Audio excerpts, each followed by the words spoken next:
নমস্কার বন্ধুগণ, ঘটনাটি পুরো 15 সেকেন্ড আগের। দু বন্ধু বসে প্রতিদিনের মতো গেম খেলছিল, ঢ্যামরা ও ট্যাংরা। সেই মুহূর্তেই ঢ্যামরা পেটের মধ্যে প্রাকৃতিক বায়ুর সৃষ্টি হয় এবং সেই প্রাকৃতিক বায়ু ঢ্যামরা ট্যাংরার মুখের উপর নির্গত করে, যাকে আমরা বলি পাদ। হ্যাঁ বন্ধুরা, এই পাদ ট্যাংরার মুখের উপর নির্গত করার পর ঠিক 1 মিনিট পর ট্যাংরার ছটপটানো শুরু হয়।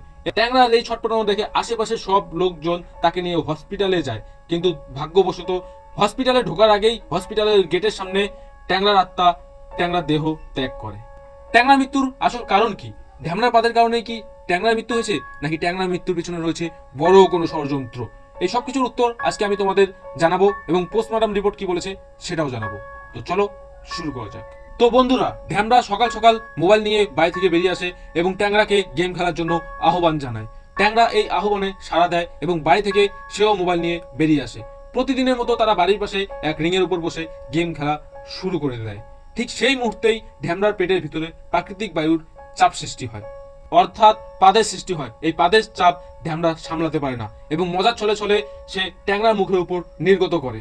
ঠিক 1 মিনিট পর ট্যাংরার শ্বাসকষ্টের সৃষ্টি হয়। সে শ্বাসকষ্টে ছটপট করতে থাকে এবং ট্যাংরার এই ছটপটানো দেখে আশেপাশের সমস্ত মানুষ তাকে হসপিটাল নিয়ে যাওয়ার চেষ্টা করে, কিন্তু ভাগ্যবশত ট্যাংরা হসপিটালে পৌঁছানোর আগেই অর্ধেক রাস্তায় ট্যাংরা তার দেহ ত্যাগ করে। ট্যাংরার বাড়ির লোক ঢ্যামরার উপর কেস করে। তাদের দাবি যে ঢ্যামরার পাদের কারণেই ট্যাংরার মৃত্যু হয়েছে। পরবর্তীতে এই ট্যাংরা কেসটা চলে যায় LIN এর হাতে। পুরো ফুল ফর্ম আমি স্ক্রিনে দিয়ে দিব। তারা তল্লাশি শুরু করে এবং ট্যাংরার মৃতদেহ ফরেন্সিকে পাঠায়। কিছুক্ষণ পরেই ট্যাংরার ফরেন্সিক সার্টিফিকেট চলে আসে এবং সেখানে অপরিষ্কারভাবে লেখা থাকে, অর্থাৎ আমরা মাইক্রোস্কোপ ইউজ করে দেখেছি যে সেখানে কি লেখা ছিল। ফরেন্সিক ডাক্তার যা জানিয়েছে এবং আমরা রিপোর্ট থেকে যা জানতে পারি, এই ট্যাংরার মৃত্যুর কারণ হলো পাদ। এই পাদের মধ্যে প্রচুর পরিমাণে CO2 ছিল। এত পরিমাণে CO2 একটা স্বাভাবিক মানুষের পাদের মধ্যে থাকতে পারে না। এই CO2 প্রচুর পরিমাণে ছিল এবং ট্যাংরার নিঃশ্বাসের সঙ্গে তার নাকের ভিতরে CO2 ঢুকে যায় এবং তার অক্সিজেনের কম হয়ে যায়, অর্থাৎ অক্সিজেন 0% এবং CO2 100% হয়ে যায়। ফলে ট্যাংরার শ্বাসকষ্ট শুরু হয় এবং তার মৃত্যু ঘটে। কিন্তু প্রশ্ন একটাই রয়ে গেছে, সেটা হচ্ছে আসলে কি ঢ্যামরার পাদের কারণেই ট্যাংরার মৃত্যু হয়েছে? এটা জানার জন্য ঢ্যামরার পাদের DNA নেওয়া হয় এবং দুর্ভাগ্যবশত সেটা মিলেও যায়। ঠিক 2 সেকেন্ডের ভিতরে ঢ্যামরাকে LIN এ তাদের কাস্টাডিতে নিয়ে নেয় এবং ঢ্যামরা সমস্ত ঘটনা স্বীকার করে এবং ট্যাংরাকে খুন করার জন্য সে কি কি প্ল্যান করেছিল এটাও সে স্বীকার করে।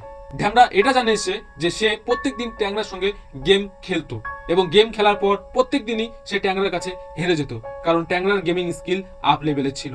এবং প্রত্যেকদিন ঢ্যামরা ট্যাংরার সঙ্গে গেমে হেরে যাওয়ার পর ট্যাংরা নিজের উপর গর্ববোধ করত এবং ঢ্যামরাকে অপমানিত করত।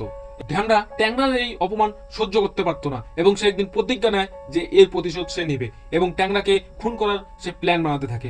7 দিন ধরে সে কাঁচামূলো এবং ফাস্টফুড এবং আরো অনেক খারাপ খাবার সে পেট ভরে ভরে খেতে থাকে, কোনো ভাত বা ভালো কিছু খেত না। সে ফাস্টফুড, কাঁচামূলো এগুলো পর্যন্ত থেমেছিল না। সে 7 দিন ধরে পায়খানায় যায়নি এবং সেই কারণেই তার পেটের ভিতরে অতিরিক্ত পাদের সৃষ্টি হয় এবং দিনের দিন সকালবেলা তার পেটের ভিতরে এমন চাপ দেয় এবং সে বুঝতে পারে এটাই সেই সঠিক সময় এবং ট্যাংরাকে গেমের আল দিয়ে তার বাড়ি থেকে বেরিয়ে আসতে বলে এবং বেরিয়ে আসার পরে সে ট্যাংরার ঠিক নাকের উপর এই প্রাকৃতিক বায়ু নির্গত করে এবং ঢ্যামরা ট্যাংরাকে খুন করতে সক্ষম হয়। তো বন্ধুরা, তোমাদের আমি একটাই কথা বলবো, বন্ধুদের থেকে সাবধানে থাকবে, সতর্ক থাকবে, কারণ এই ধরনের ঘটনা তোমার সঙ্গেও কোনো না কোনো সময় ঘটতেই পারে। জয় হিন্দ।